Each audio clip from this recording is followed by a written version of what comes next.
তুমি জান্নাতে যেতে চাও? অবশ্যই যেতে চাই, কেন না। জান্নাতে যেতে চাইলে তো কালিমা পড়তে হইব। তুমি পড়তে পারবো আমার লগে?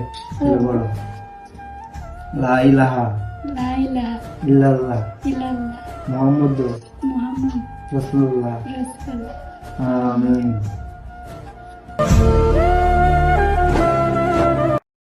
হিন্দু দুজন মানুষ আমাদের পবিত্র যে কালেমাটি সেটি পড়ল এবং তারা জান্নাতে যাওয়ার জন্য কালেমাটি গ্রহণ করে নিল।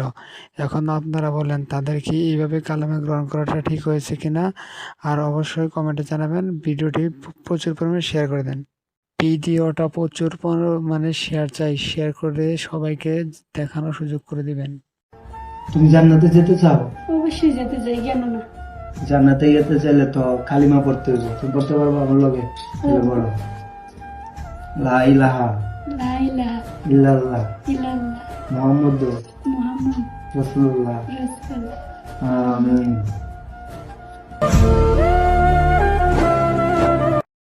হিন্দু দুজন মানুষ আমাদের পবিত্র যে কালেমাটি সেটি পড়ল এবং তারা জান্নাতে যাওয়ার জন্য কালেমাটি গ্রহণ করে নিল।